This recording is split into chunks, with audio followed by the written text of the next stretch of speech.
Paz do Senhor, pessoal, tudo bem? Meu nome é Alexandre, esse é o canal Conjuntura e hoje nós vamos trazer um vídeo com o tema A Esponja com Vinagre.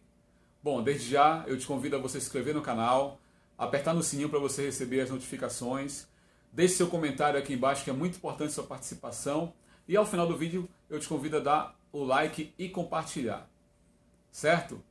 Então vamos lá. Bom, para nós chegarmos nesse detalhe da esponja com vinagre, nós vamos discorrer um pouco sobre alguns costumes dos romanos e também falar um pouco sobre a crucificação, né, e todo esse calvário, né, por onde Jesus passou na Via Dolorosa até chegar à cruz. Vamos falar um pouco do sofrimento dele e comentar a respeito desse detalhe da esponja com vinagre. Amém?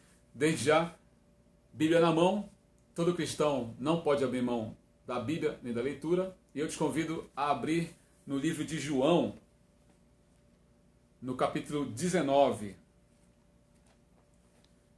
João 19, no versículo 29, que diz assim: Estava, pois, ali um vaso cheio de vinagre, e encheram de vinagre uma esponja, e pondo-a num isopo, lhe achegaram à boca.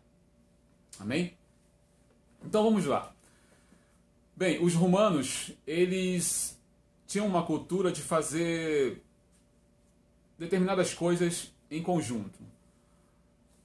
Tipo, por exemplo, os romanos que viviam naquelas classes mais altas, na aristocracia, eles frequentavam os lugares para tomar banho com águas termais, né, que são águas quentes.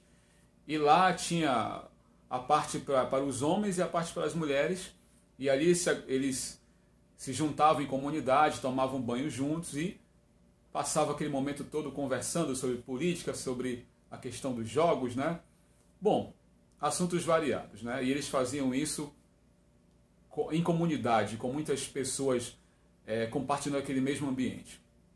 E também o banheiro romano, ele era um banheiro assim público.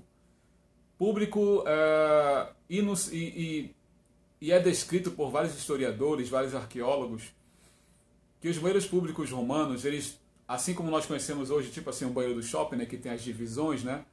Ali tem o mictório, tem os sanitários ali com os gabinetes, né, divididos. Mas na época de Roma não existia essas divisões.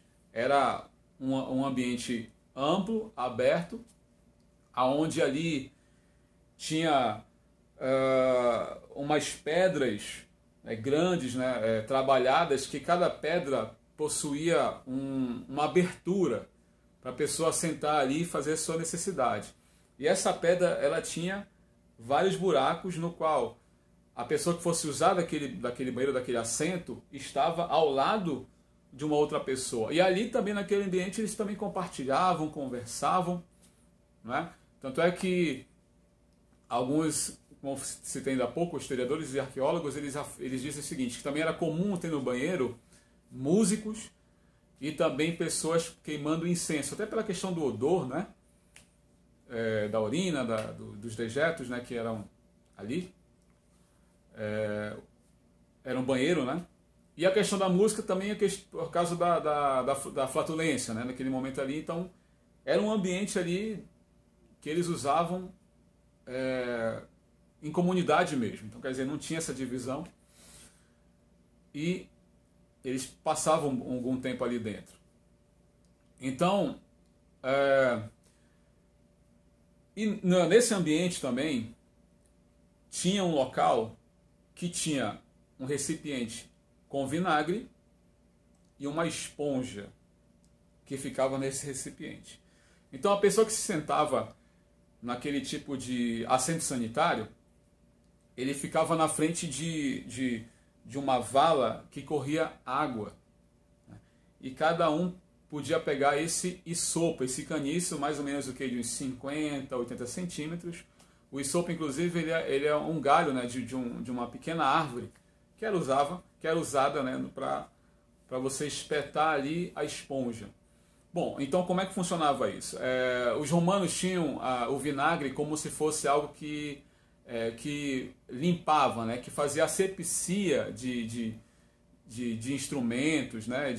E no caso da esponja, né? Então, o vinagre ali, quando a esponja era colocada no vinagre, é porque o vinagre ele mataria ali todas as bactérias, né? Os germes e tudo mais, então ficaria novamente limpo, né? Então é o seguinte, o romano sentava ali, ele fazia a necessidade dele, aí ele pegava a vara de sopo, colocava lá para retirar a esponja que estava no vinagre, né? E se limpava. Se limpava. E aí, à medida que ele ia se limpando, ele pegava a esponja, colocava na água corrente, né? Também para limpar, e caso tivesse que se limpar novamente, fazia de novo a limpeza, passava água e depois colocava novamente no recipiente que tinha o vinagre. E os outros que estavam ali também compartilhavam dessa esponja. Certo? Então, a esponja que os romanos usavam ali, a esponja era o papel higiênico daquela época. Né? Bom, falando agora no caso de Jesus. Bom, Jesus, ele está ali prestes a ser preso, né, para que a profecia fosse realmente cumprida, né? Aí ele convoca os seus discípulos para orarem, e ele começa a orar, já sabendo que nas próximas horas ele seria traído, né, seria entregue aos soldados. E aí começa o Calvário de Jesus. Então, os primeiros sinais que acontecem é uma angústia descomunal, né? Que ele fica realmente muito, digamos assim, preocupado, né? Muito abatido. E o primeiro sinal desse grande abatimento emocional que Jesus está passando é quando ele começa a suar sangue. A sua pele começa a suar, não somente a sudorese, que é o suor, mas também começa a sair sangue, que é um fenômeno descrito com o nome de hematidrose, que é justamente a questão quando a pele, aí onde tem as glândulas sudoríparas, elas começam a romper ali os vasos sanguíneos, e aí sai uma mistura de suor com sangue. Bom, vendo algumas literaturas de especialistas, ali começa um grande problema para Jesus, além do emocional, mas também o físico. Por quê? Porque também com a perda do sangue, ele poderia adquirir ali uma hipotermia. Né? E sem contar também que essa questão de ele estar perdendo sangue ali, já na pele, também já iria colocar o corpo dele numa situação crítica, numa situação já de dores físicas. E consequentemente, com a perda do sangue, ele já começa a ficar o quê? Mais fraco fisicamente. Então, continuando esse calvário todo, Judas o trai, né, dá o beijo, o trai, os soldados romanos pegam Jesus, e ali começa a situação de julgamento de Jesus. A pele, como já está sangrando, ela se torna uma pele assim mais frágil, inclusive. Então Jesus, ele começa a ser açoitado, né? Colocam Jesus numa situação que ele está com a costa curva, né? Curvada ali, e aí pegam aqueles chicotes, né? Que nas pontas tem osso e tem chumbo, e começam a açoitar Jesus. Então, como ele já estava numa situação ali fisicamente frágil, e a sua pele já estava também muito mais frágil devido à questão do sangramento, da hematidrose, então a pele já curvada ali, sendo açoitado várias vezes, começa a romper a pele, né, atingindo ali músculos e tendões e fazendo feridas profundas, dilacerando literalmente as costas de Jesus. Colocam ali sobre a sua cabeça aquela coroa de espinhos que penetra, né, a pele né, e chega a encostar no seu crânio, né, os espinhos furando e penetrando a pele, vão entrando, né, na pele e forçando o crânio, né? E também lendo alguns artigos, né, de especialistas, de médicos, essa nossa região aqui, né, da cabeça, ela contém muitos vasos sanguíneos. Então Jesus estava perdendo sangue já no momento da angústia ali em oração, já estava ali debilitado, e agora também, além dos açoites que pegou nas costas, dilacerando as suas costas, né, deixando feridas profundas abertas ali, com muito sangue caindo, agora também estava sangrando, né, pela sua cabeça, onde é uma região de muitos vasos sanguíneos. Então, Jesus estava ficando ali completamente debilitado e destruído. Logo em seguida, colocam sobre ele o madeiro, né, no qual ele vai percorrer a Via Dolorosa por mais ou menos 600 metros. E você imagina, Jesus debilitado, Jesus açoitado, Jesus ali sendo barbaramente violentado, né, com socos, com chutes, com a questão das chicotadas, a coroa de espinhos na sua cabeça, e ele anda mais ou menos 600 metros, com uma madeira que pesa aproximadamente 50 quilos.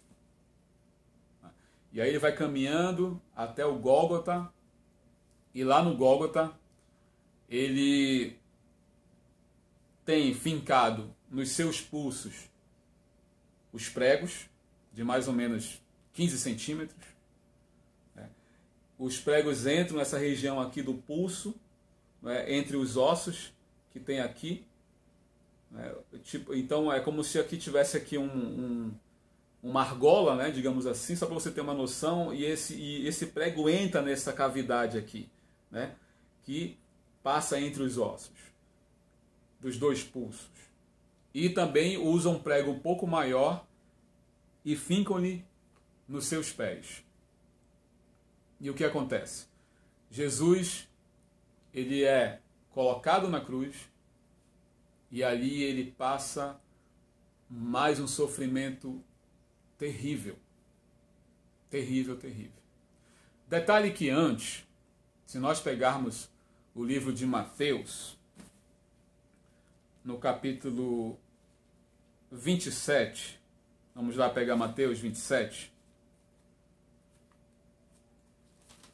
e o versículo 34, tem um detalhe aqui também que eu quero passar para vocês.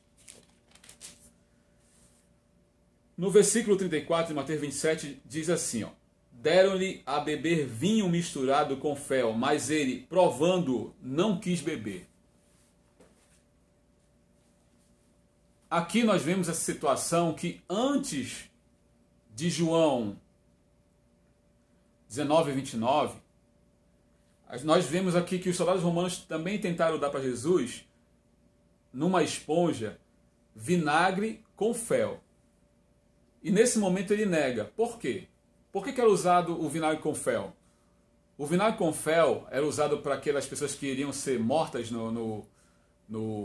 na cruz. Essa mistura seria como se fosse um anestésico, como se fosse uma morfina, para aliviar a dor daqueles que estavam condenados à morte e suportar muito mais, né, açoites, muito mais as barbáries dos soldados, né?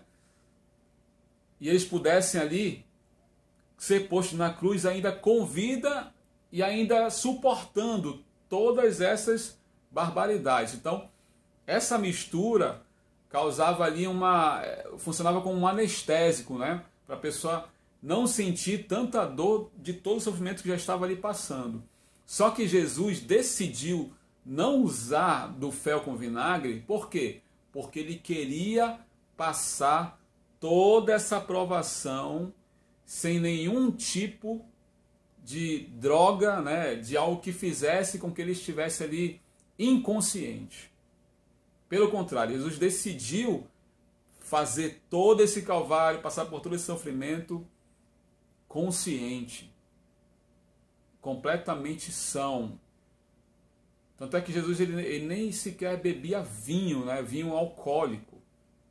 Então, por quê? Porque ele era separado para o plano da salvação, né? Para algo muito maior. Então também ele abriu mão de ter algo que pudesse aliviar a sua dor. Então, portanto, que aqui em Mateus, nesse capítulo do versículo, a gente percebe que Jesus não toma do vinagre com fel. Mas João 19, 29, nós vemos ali que ele já está ali com sede no final de vida. E ali também, olhando alguns estudos de especialistas, a questão de Jesus foi algo assim tão horrível, que quando ele anda esses 600 metros, né, com aquela madeira, a Bíblia também fala que ele tropeça, então as costas completamente ali em carne viva, aquela madeira toda cheia de uma madeira bruta, né? Não era uma madeira ali, digamos assim, lixada, né? Lisa, não, era uma madeira bruta. Então, junto com os ferimentos, aquela madeira estava ali roçando na sua pele, na hora que caiu também deve ter roçado ali a pele das costas de Jesus, entendeu? Machucando muito mais e causando muito mais dor para ele.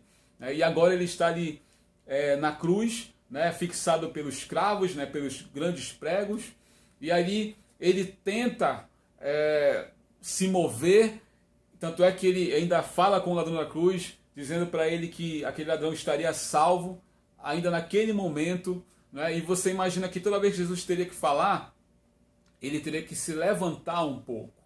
Então, o cravo, né? O prego que estava fixado aqui no seu pulso, ficava roçando em todo momento os seus ossos. Todo momento seus ossos ficavam roçando. Então você tenta imaginar aquela dor praticamente insuportável que ele, né, suportou por nós. Tanto ali nos seus pulsos como também nos seus pés. Então toda vez ele tinha que se levantar um pouco, porque ele também não conseguia mais respirar, porque como ele estava ali completamente cansado, exausto, completamente fraco devido à grande perda de sangue, entendeu? Então à medida que ele caía mais na cruz, mas os seus pulmões eles eram comprimidos pelo peso, entendeu? Sem contar que a costa roçando naquela madeira bruta, naquela madeira crua, causando muito mais dor para Jesus Cristo, né? Tanto é que também, nessa situação, nessa posição, o que acontece? Jesus conseguia puxar o ar, ele conseguia, mas na hora de ele exalar o gás carbônico, ele já não tinha como exalar. Ou seja, o gás carbônico que estava ali, que deveria sair dos seus pulmões, e já estava ali ficando cada vez mais preenchendo seus pulmões, trazendo um problema muito mais grave para o seu corpo. Então você tem a noção do que Jesus passou? Só que aí é que tem ainda o detalhe que nós vamos chegar ao final desse vídeo. Por quê? Vamos lá retroceder aqui no livro da Bíblia e nós vamos para o livro de Salmos. Então, os Salmos, no 69, nós vemos aqui um detalhe muito importante no versículo 21, que é um salmo escrito por Davi, mas se você pegar aqui o título, né, epígrafe, diz assim o seguinte para nós: os sofrimentos de Davi prefiguram os do Messias. Então, no versículo 21 de Salmo 69, diz assim o seguinte: deram-me fel por mantimento e na minha sede me deram a beber vinagre, que é justamente o que nós lemos em João 19, 29. E tem mais um Salmos aqui também que faz alusão ao sofrimento do Messias, que é o Salmos 22, 14.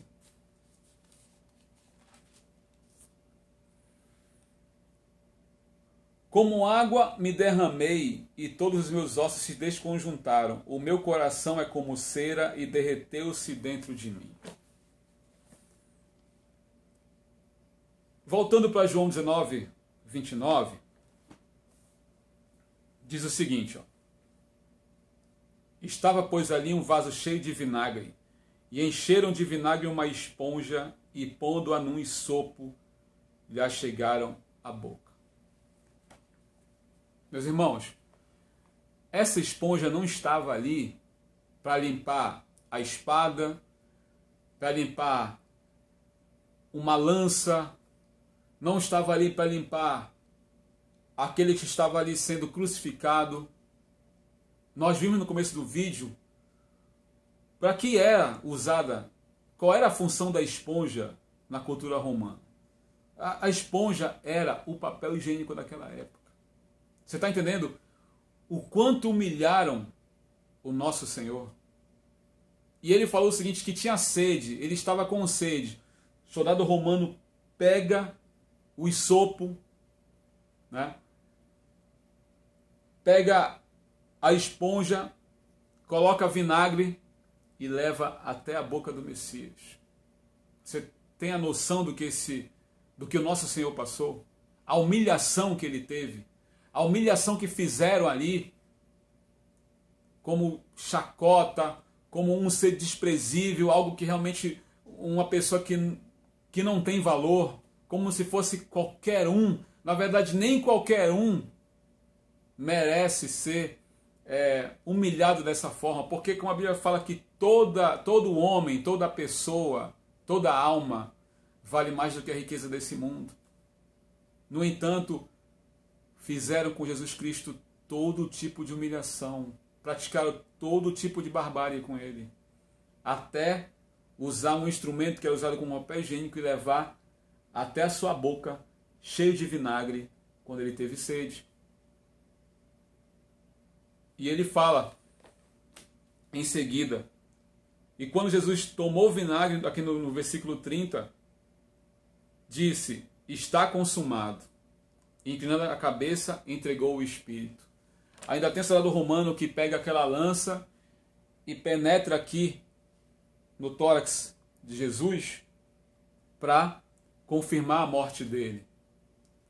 E ali eles eram assim tão hábeis, né, tão especialistas, que a questão da lança eles colocam entre uma costela e outra, e na posição certa que vai furando pulmão até chegar ao coração daquele que estava ali sendo crucificado. Então, irmãos, eu quis trazer esse detalhe sobre a esponja que foi usada para Jesus quando ele teve sede, para você ter uma noção do quanto ele sofreu por mim e por você. Mesmo nós não sendo merecedores de tudo o que ele fez. Amém? Reflita sobre isso. Que Deus te abençoe, que o Senhor continue te guardando, te livrando, e que você medite sobre essas passagens. Eu vou colocar na descrição as passagens para você meditar. Deus abençoe e a paz do Senhor.